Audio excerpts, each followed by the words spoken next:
Bonjour, bienvenue à cette web conférence sur Faut-il un budget de la zone euro.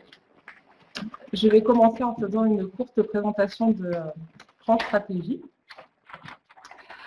France Stratégie est un laboratoire d'idées publiques où s'élabore en toute autonomie la réflexion sur les défis que devra affronter la société française dans les prochaines années, qu'il relève du développement durable, de l'économie, des technologies, de l'éducation ou du vivre ensemble. Concrètement, nous évaluons les politiques publiques, promouvons l'innovation et une culture des réformes fondées sur des données scientifiques et recherche de qualité, puis essayons de manière générale à contribuer à la modernisation de notre pays. Pour remplir cette mission, nous structurons notre action autour de 4 métiers: évaluer, anticiper, débattre, proposer. Cela signifie aborder les sujets en effectuant au préalable une analyse précise et documentée de la situation et une vision tournée vers les défis futurs et l'innovation. Dans cette élaboration, les débats et auditions avec les partenaires sociaux et la société civile sont une des parties centrales qui enrichissent et rendent possibles les rapports. Enfin, après ce processus, nous proposons des réformes de politique publique nationale et des pistes de réflexion pour les décideurs publics et privés, tout en informant les citoyens. Je vais maintenant laisser la parole à mon collègue Christophe, qui va commencer donc la conférence « Faut-il un budget de la zone euro ?» Merci Anne-Sophie. Alors, pour mémoire, la zone euro est un ensemble de pays qui ont choisi de fermer les communes au début des années 90. Aujourd'hui, 19 pays en font partie. Alors, les raisons de ce choix sont nombreuses.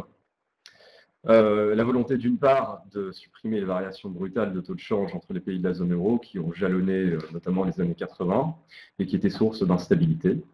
En réduisant aussi ce qu'on appelle en économie les coûts de transaction, il est également attendu que l'euro participe à l'essor des échanges et partant de l'élévation du niveau de revenu et du niveau de vie. Ce modèle a aussi ses inconvénients.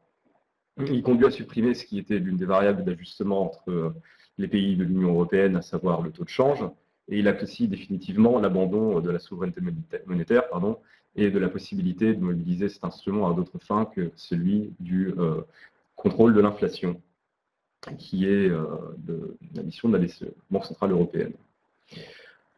Alors, tout équilibre institutionnel est caractérisé par l'assignation d'objectifs à différents acteurs et l'attribution de rôles pour remplir différentes fonctions. Pour la zone euro, l'équilibre envisagé initialement dans le traité de Maastricht était le suivant. Une seule politique monétaire, donc, pour tous les pays de la zone euro, mise en œuvre par la BCE et les banques centrales nationales, chargée de maintenir une inflation modérée. Comme il n'y a qu'une politique monétaire pour tous, elle est conceptuellement en charge de réguler le cycle d'ensemble par le biais de l'inflation, ou dit en d'autres termes, la situation moyenne de la zone euro. Par conséquent, elle peut répondre aux chocs économiques symétriques, c'est-à-dire ceux qui touchent tous les pays plus ou moins de la même manière. Elle n'est pas forcément pertinente pour des difficultés qui toucheraient des pays pris individuellement. Alors, dans cette configuration, c'est assez naturellement que aux budgets nationaux que revient la tâche d'assurer la régulation conjoncturelle des cycles économiques nationaux. C'est un rôle qui est implicite. Donc c'est donc elle, la politique budgétaire, qui peut être mobilisée en principe pour pallier au choc dits asymétriques, c'est-à-dire ceux qui relèvent davantage des situations économiques et des particularités nationales. Alors cette politique budgétaire, le traité de Maastricht, elle est bien sûr encadrée par des règles qui sont celles du pacte de stabilité et de croissance, avec l'objectif d'un déficit, d'un déficit inférieur à 3% du PIB et une cible pour la dette à long terme de 60%. Alors en principe, si les dettes sont à des niveaux modérés et que les budgets sont en temps normal à l'équilibre, ces règles laissent quand même des marges de manœuvre suffisantes pour pallier au choc économique, disons, d'une ampleur normale. Alors, pour éviter l'aléa moral, c'est-à-dire la situation où les pays laisseraient dériver leurs finances publiques en comptant sur l'assistance des autres, le traité a aussi mis en place un principe dit de non-renflouement qui consiste en fait à ce que chaque pays reste comptable de ses engagements et de sa dette. Et parce que le financement des déficits publics est traditionnellement associé à l'inflation, la Banque centrale est interdite de le faire. Alors cet équilibre n'a pas résisté pleinement à la crise des dettes souveraines qui a commencé en 2010 et qui a connu son paroxysme en 2012-2013. Alors cette crise, elle a démontré plusieurs choses. Elle a démontré d'une part que le chacun pour soi, pour dire les choses simplement, était peu crédible. Pour preuve, le fait qu'ils ont fini par consentir à venir en aide à des pays en difficulté. Elle a démontré aussi que les crises de dette souveraines, c'est-à-dire les situations dans lesquelles les niveaux de dette des pays sont susceptibles de générer des tensions et des inquiétudes sur les marchés financiers et mettre ces pays en difficulté de refinancer leurs dettes ou d'emprunter de la nouvelle dette sur les marchés pour financer les déficits. Donc, elle a démontré que ces crises de dette souveraines, elles étaient aussi possibles dans le cas de pays développés, dès lors qu'il n'existait pas un véritable prêteur en dernier sort, c'est-à-dire un agent économique, traditionnellement la Banque centrale dans les pays développés, qui prêterait aux États en dernier recours inconditionnellement pour pallier à des difficultés temporaires. La crise a enfin démontré que les pressions exercées par les marchés financiers dans le contexte de ces crises de dette souveraine, qui sont généralement corrélées à des crises économiques, pouvaient conduire à ce que des pays, en temps de crise, soient contraints, pour assurer les marchés et démontrer qu'ils étaient en mesure d'assurer la soutenabilité de leur dette à long terme, de procéder à des ajustements budgétaires qu'on dit procycliques. Procyclique, ça veut dire qu'on ajuste au moment où l'économie a justement besoin d'un soutien budgétaire en raison de la période de conjoncture difficile que l'économie traverse. Donc en réponse à la crise, il est vrai, de nombreuses choses ont été faites. La création de mécanismes d'assistance d'une part, permettant de venir en aide aux différents pays dans le contexte qui est celui que j'évoquais tout à l'heure. En contrepartie de cela, mais aussi parce que il avait été fait de la crise une lecture qui consistait à dire que une partie des difficultés étaient le résultat de politiques budgétaires imprudentes et que ces politiques budgétaires étaient imprudentes parce que les règles n'étaient pas suffisamment contraignantes. Donc en contrepartie des mécanismes d'assistance financière dont je parlais tout à l'heure, et aussi parce qu'il y avait eu cette lecture des choses, les règles budgétaires qui encadrent ce que peuvent faire les pays avec leur déficit ont été significativement renforcées. Donc les deux petits graphiques qui suivent sont donnés à titre illustratif. Ils représentent la dette rapportée au PIB d'un côté et l'ajustement structurel du déficit de l'autre. Alors à gauche, c'est le niveau de dette en 2016. Alors il est difficile, très difficile, voire impossible de déterminer des seuils à partir duquel il est possible de dire qu'un pays est en grave difficulté ou que la dette n'est pas soutenable ou qu'il faut absolument la baisser. Mais il y a une chose qui est sûre, qui est certaine, c'est que la crise a montré que ces niveaux de dette étaient en tout cas susceptibles et capables de générer des inquiétudes réelles et de déclencher des crises avec des conséquences relativement graves. Le graphique de droite représente l'ajustement budgétaire structurel mené entre 2010 et 2014, c'est-à-dire l'ampleur de la consolidation budgétaire totale dans les différents pays. Alors, il est toujours assez difficile de se représenter les ordres de grandeur, mais ce sont des ordres de grandeur qui sont très significatifs. Quand on regarde le cas de l'Espagne, par exemple, on est presque à 6 points de PIB, dans un contexte de plus qui était celui d'une conjoncture dégradée et une période de récession, avec bien sûr les conséquences que l'on connaît. Alors aujourd'hui, de nombreux économistes considèrent que l'équilibre institutionnel que j'ai présenté tout à l'heure est incohérent, peu cohérent. Parce que l'équilibre initial, même s'il encadrait ce que pouvaient faire les budgets, il assignait implicitement à la fonction budgétaire nationale un rôle de stabilisation, en tout cas la possibilité de le faire dans certaines circonstances, et dans les limites qui étaient celles du pacte. Peuvent-ils encore le faire aujourd'hui? Alors pour certains pays, oui, les moins endettés. Pour d'autres, c'est beaucoup moins clair. D'une part parce qu'il y a les règles qui s'appliquent toujours, d'autre part parce que leurs niveaux de dette sont tels qu'il est difficile de dire avec certitude que les politiques de soutien en période de conjoncture dégradée ne conduiraient pas à un retour des inquiétudes et le retour de la crise, une crise de type celle qu'on a connue. Alors, par ailleurs, l'équilibre est aussi remis en cause parce que même si aujourd'hui l'inflation revient, la politique monétaire a démontré au cours des quelques dernières années, donc je pense plus à la période de 2013, 2014, 2015 et 2016, qu'elle pouvait s'avérer inefficace ou en tout cas avoir des difficultés à à remplir, à atteindre son objectif d'inflation de 2%, quand les taux d'intérêt étaient bas et que la situation, la demande était dégradée.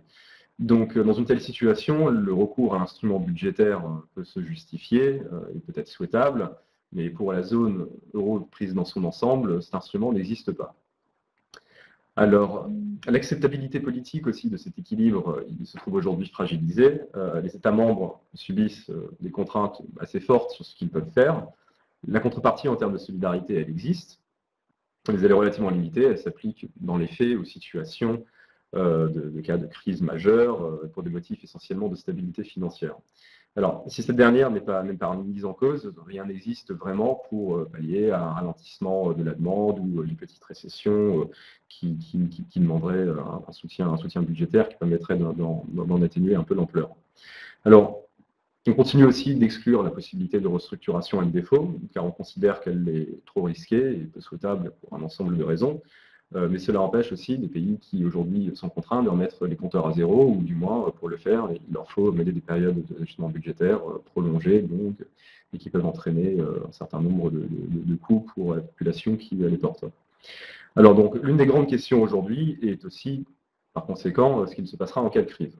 Donc, la question de savoir si les États membres seront en mesure de réagir. Alors, à la hauteur, en tout cas, des besoins. Mais sur ce point-là, rien n'est certain. Alors, dans une note de France Stratégie de décembre dernier, nous avions souligné le fait qu'à long terme, compte tenu du diagnostic qui vient d'être présenté, la zone euro devait se doter d'une architecture un peu différente et avec une cohérence interne un peu plus forte que celle qu'on a aujourd'hui. Parce que la situation actuelle, l'équilibre actuel, où ce qui était envisagé au départ est amputé en grande partie de son bras budgétaire, n'était pas très viable.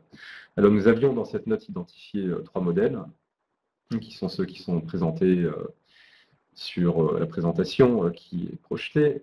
Alors un premier modèle de retour au principe d'origine sous une forme un peu épurée, où je dis que si chacun est responsable de sa dette, la contrepartie peut en être ou doit en être un allègement des règles budgétaires. Un modèle d'intégration renforcé, où pour éviter de futures crises de dette souveraine, on pourrait mettre en place une forme de solidarité sur les dettes publiques passées ou à venir. Les modèles sont possibles. Alors la contrepartie d'un tel modèle ne peut être qu'un renforcement des règles budgétaires, car chaque pays disposerait alors d'un droit de regard légitime sur ce qui se passerait chez son voisin, car chacun serait susceptible, en cas de difficulté, d'assumer d'une manière ou d'une autre une part de ses engagements. Alors, il faut alors, dans ce type de modèle, se doter d'un instrument budgétaire centralisé qui prendrait le relais du rôle qui était auparavant assigné au budget national. Donc, en troisième possibilité, on a un modèle mixte et hybride qui serait un mélange un peu des deux, où chacun resterait responsable aussi de sa dette, mais où pour éviter que le retournement cyclique soit trop brutaux, ce qui pourrait être le cas dans le premier modèle, serait mise en place un instrument budgétaire centralisé. Si on imagine le cas d'un pays en difficulté qui serait contraint d'ajuster ses finances publiques en cas de crise ou qui ne disposerait pas des marges de manœuvre nécessaires pour laisser les déficits naturellement augmenter en lien avec le jeu des stabilisateurs automatiques, ce pays pourrait alors bénéficier d'un soutien partiel de cet instrument centralisé qui permettrait d'atténuer les effets de l'ajustement.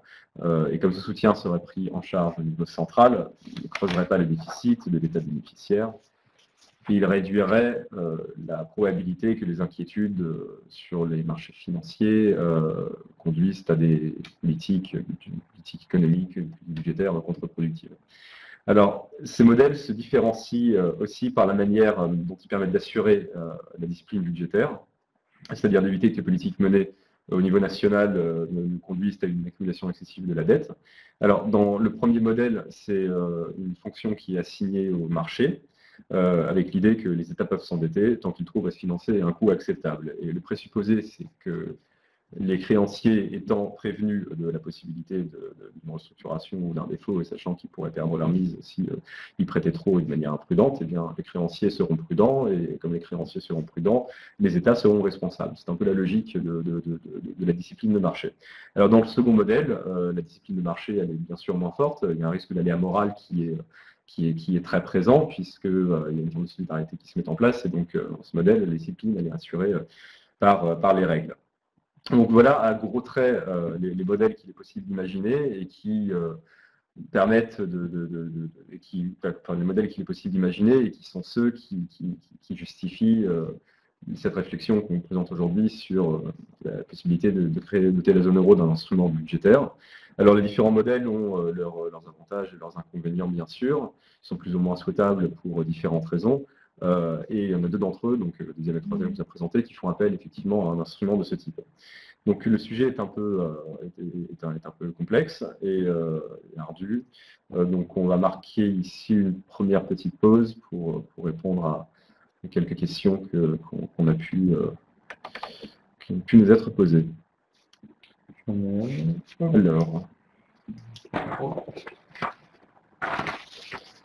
Alors qu'est-ce qu'il y a ?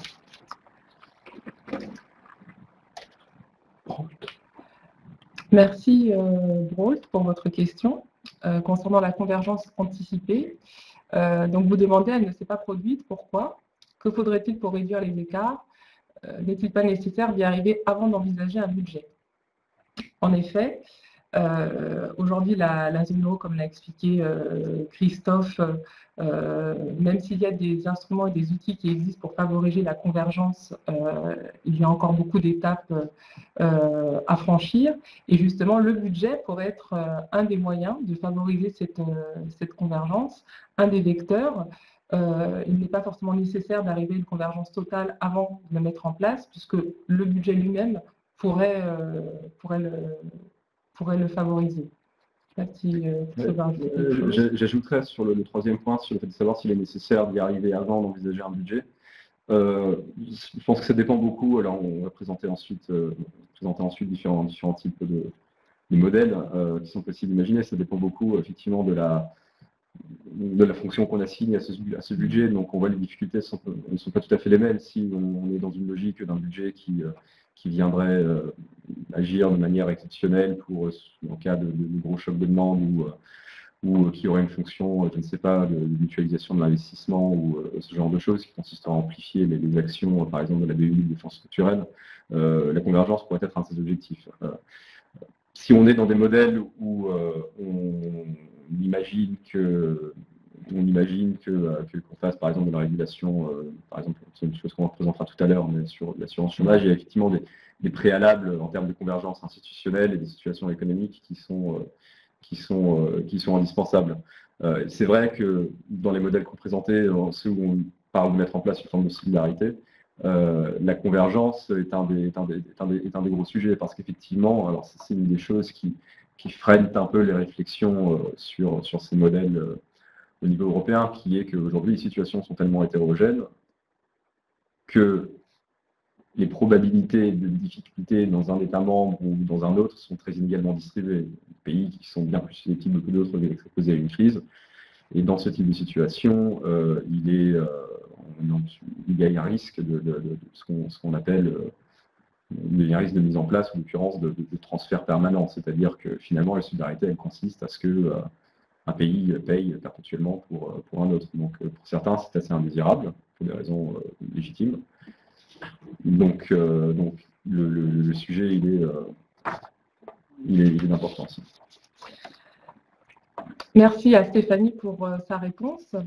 Concernant la convergence monétaire économique, donc vous demandez, faut-il passer par un fédéralisme fiscal? En effet, c'est actuellement également un des problèmes de la zone. Il n'y a pas d'harmonisation fiscale, ce qui crée des distorsions entre les États. Alors, il y a des initiatives qui sont entreprises, notamment entre la France et l'Allemagne, pour essayer d'harmoniser, d'aller vers une harmonisation des taux, notamment sur les sociétés.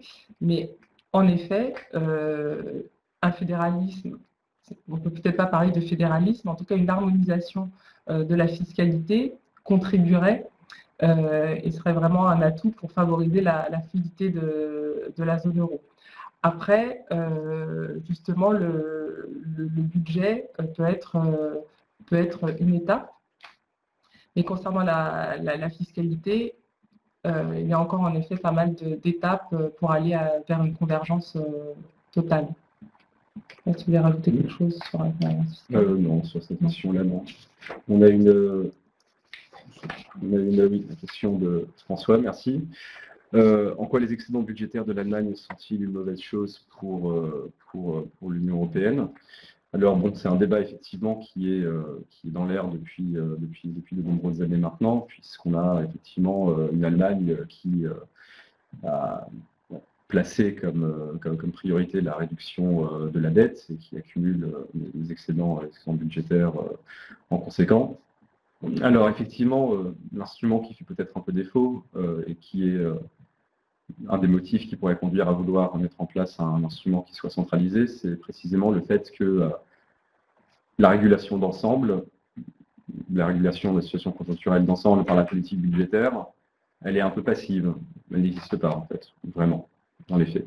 Elle est passive en ce sens où l'orientation budgétaire pour la zone dans son ensemble est une moyenne pondérée des orientations budgétaires des pays pris individuellement. Et le hasard des choses peut faire qu'en agrégé, cette situation budgétaire pour la zone euro dans son ensemble est trop restrictive ou trop peu. Trop restrictive ou peut-être aussi trop expansive. Ce qui était en discussion à un moment, c'était de renforcer en fait cette coordination des politiques budgétaires nationales en se disant qu'on pouvait aboutir à l'objectif qui était recherché par un instrument centralisé, par une meilleure coordination simplement des politiques budgétaires nationales, en disant bon, le voisin est obligé de s'ajuster en ce moment, mais l'autre, il a la possibilité de faire un peu plus, donc il peut le faire. Bon. Le cadre juridique ne le permet pas, l'instrument il n'existe pas. On voit aussi effectivement assez mal comment socialement créer quelque chose qui soit mordant et qui permettrait quelque part de contraindre ces orientations. De demeurant, il n'est pas sûr que ce soit souhaitable. Mais c'est vrai que il y a des externalités évidentes, des effets d'entraînement entre pays voisins qui sont évidents, donc ça pourrait bénéficier aux voisins. Ensuite, les différentes simulations qui ont été faites, différentes études qui existent sur l'effet d'entraînement sur le reste de la zone des politiques budgétaires qui sont menées dans certains pays, ces études produisent des résultats qui sont quand même assez contrastés, où ils tendent parfois à suggérer qu'ils peuvent être modestes et en tout cas ne pas bénéficier aux pays qui sont les plus éloignés et qui sont les plus susceptibles de pouvoir avoir besoin d'un petit soutien ponctuel. Merci à Laura pour sa question sur quelle différence entre le mécanisme européen de stabilité MES et le budget de la zone euro. J'ai un peu plus développé cette question dans la seconde partie, justement sur les différentes fonctions que prendra le budget de la zone euro. C'est vrai que le MES a plutôt la capacité d'agir de manière ponctuelle pour répondre et aider un pays qui est en crise. Un budget, en fonction de ses fonctions, mais là le débat est très, très ouvert, pour être une structure plus pérenne qui pourra financer et ne sera pas uniquement là, n'aura pas seulement une fonction de stabilisation, mais pourra aussi financer peut-être des investissements, enfin d'autres secteurs. Mais là encore, tout dépend de quelle forme aura ce budget. Et donc, c'est ce que je vais développer dans cette partie. Donc, intitulée je rajouterai juste une chose avant de passer à la suite sur cette dernière question.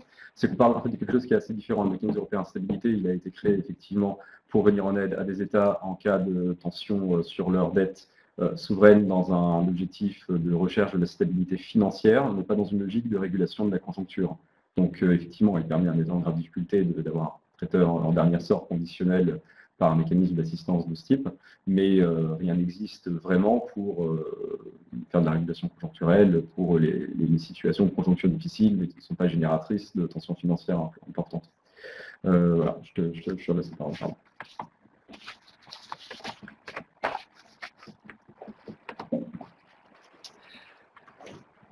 Donc, compléter la zone euro, on a un petit peu abordé la question à travers la problématique à travers vos questions. Donc, le débat est en effet très ouvert et ce budget peut prendre des formes très diverses. De nombreux mécanismes existent déjà. Donc, ce budget de la zone euro pourrait prendre donc, plusieurs formes. On a d'abord la forme de refinancement d'un État, comme l'avait évoqué Christophe déjà, donc un État qui serait victime d'une crise ou d'un choc assez important pourrait se voir aidé d'une manière ponctuelle par le budget, donc comme On l'a eu avec la crise des dettes souveraines. À travers, l'État reçoit de l'argent et en contrepartie, il doit essayer de mettre en place des réformes structurelles ou un assainissement de ses finances publiques.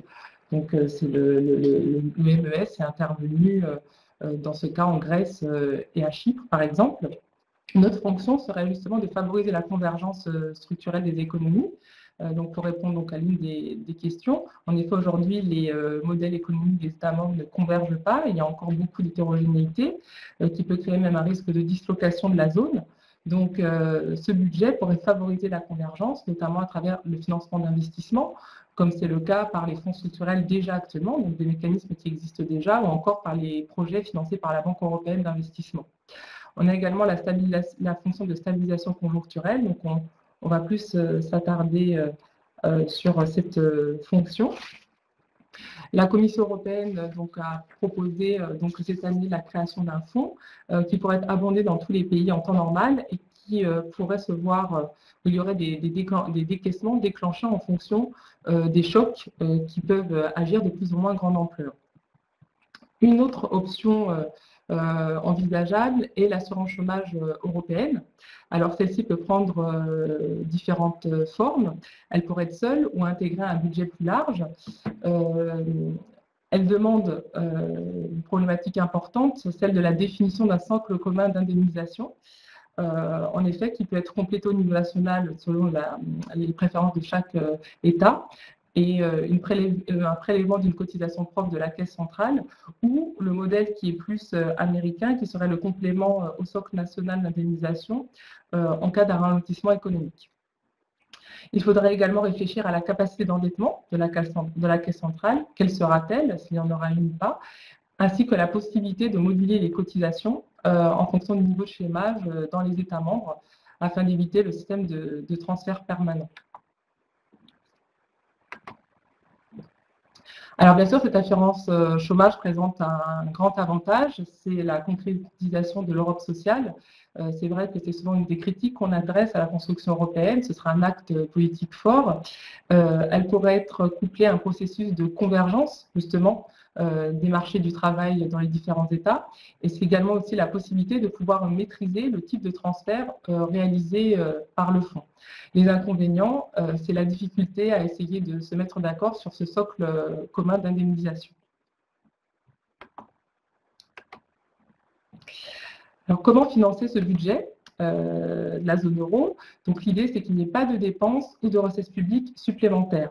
Cela pourrait être un transfert de certains prélèvements ou de dépenses nationales à un échelon centralisé. Donc, les pays dont la conjoncture est dégradée contribueraient moins. Donc, l'idée, c'est vraiment d'associer la situation macroéconomique du pays à sa situation par rapport voilà, au budget, s'il va plus ou moins contribuer.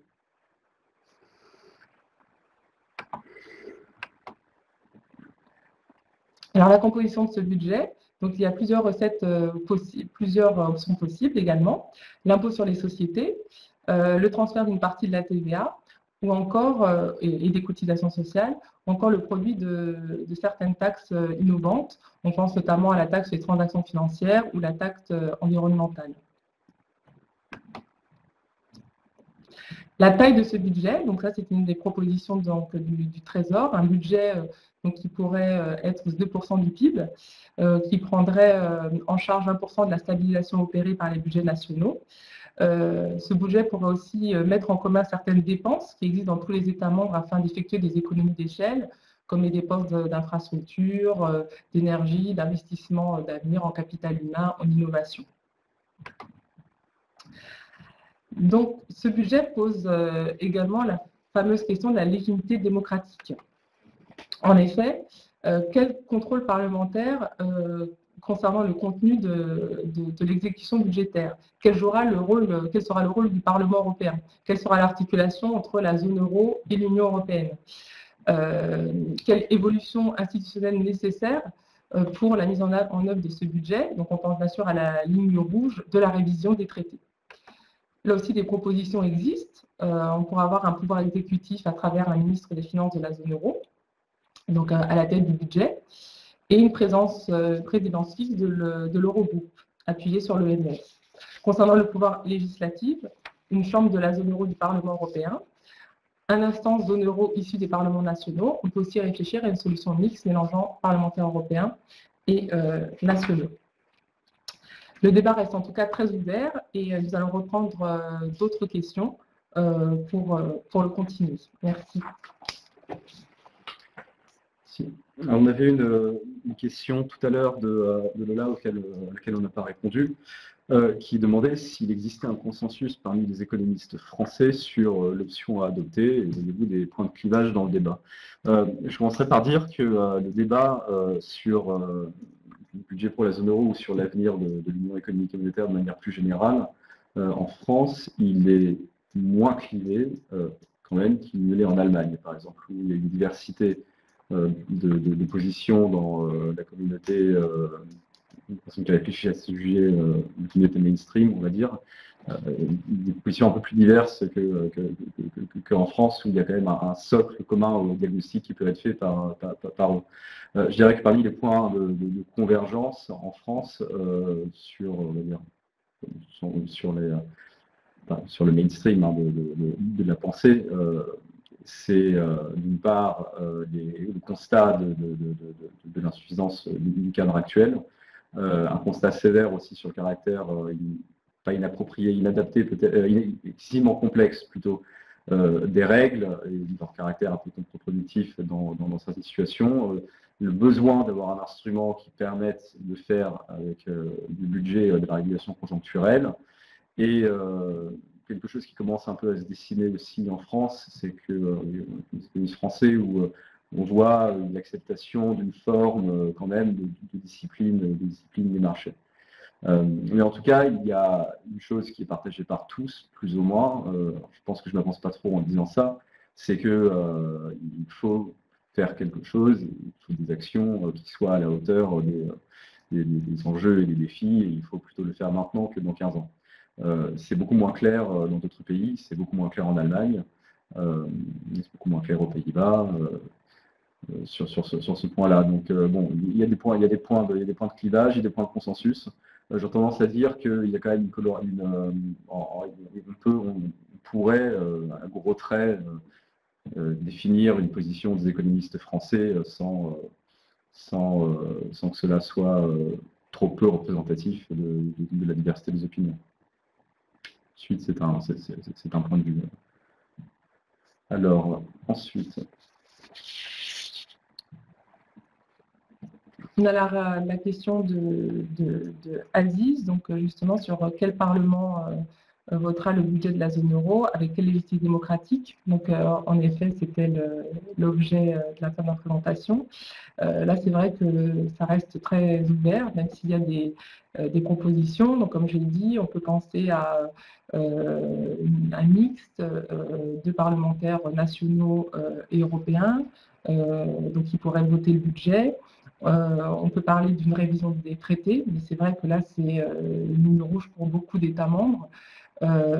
Donc, cela pourrait peut-être passer d'abord par peut-être la mise en place d'un ministre des Finances, par plus donc une institution qui gérait le budget. Mais c'est vrai que sur les questions démocratiques et sur la composition, de quel parlementaire votera, le débat reste très ouvert. Si Baptiste, tu veux rajouter quelque chose sur l'aspect démocratique. Non, on a une autre question de Paola sur quelles étaient les lignes rouges du gouvernement français concernant l'introduction de discipline de marché souhaitée notamment par l'Allemagne. Alors un petit point de clarification en amont. On n'est pas le gouvernement français, on n'a pas vocation à porter les positions officielles, ni même toujours parfaitement les connaître, mais on est effectivement une institution avec une indépendance fonctionnelle, et ce qu'on propose n'engage que nous. Mais ensuite, sur les lignes rouges, sur la discipline des marchés, il y a des choses qu'il faut dissocier la position des économistes et ce que peuvent être les priorités de négociation du gouvernement. C'est des sujets différents, ils peuvent converger, ils peuvent être identiques. Mais à titre personnel, sur la discipline de marché, le principal risque que je vois sur son renforcement, c'est celui qu'on connaît, qui se sont évoqués, qui est une forme de myopie ou de surréaction des marchés. On l'a observé en 2012, on l'a observé en 2013, on l'a observé en 2014. Le présupposé, c'est que les marchés ne sont pas myopes. Le présupposé, c'est que les marchés sont bien placés pour analyser la soutenabilité d'un État, la dette d'un État. Bon, je ne suis pas sûr que ces choses soient acquises. C'est vrai que cela pourrait conduire à des ajustements excessifs, des réactions excessives en cas de crise. Donc je vois mal comment on pourrait se passer avec même une discipline de marché plus forte, d'un instrument qui permettrait de prendre à sa charge des situations où on considère que la crise elle est de liquidité, elle n'est pas de solvabilité, c'est pas justifié, etc., etc. Bon, c'est un sujet qui est assez compliqué. Je pense que je connais pas la position, pas très bien la position officielle d'aujourd'hui sur la discipline de marché en France. Mais c'est vrai que c'est quelque chose qui fait un retour dans le débat, un retour dans le débat mainstream depuis 2 ans maintenant. Et on voit beaucoup d'économistes allemands qui proposent des choses, notamment en ce sens, et aussi des économistes français.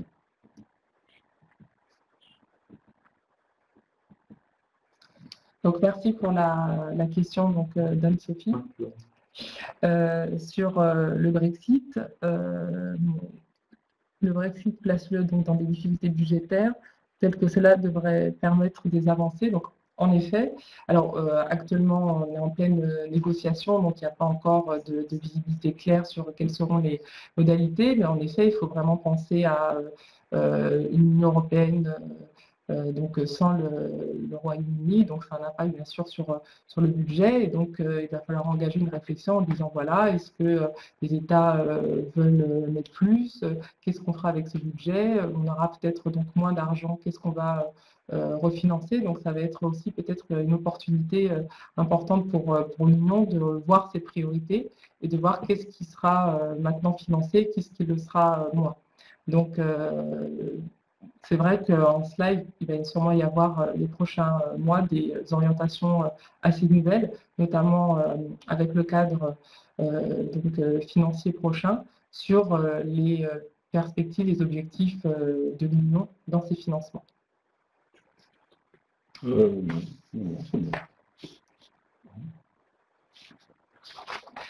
Merci beaucoup pour vos questions, pour ces échanges. J'espère que cela vous a permis d'avoir des réponses, a pu vous éclairer donc, sur cette question qui est en effet assez complexe. Donc merci beaucoup, merci à vous et puis à bientôt. Merci. Au revoir.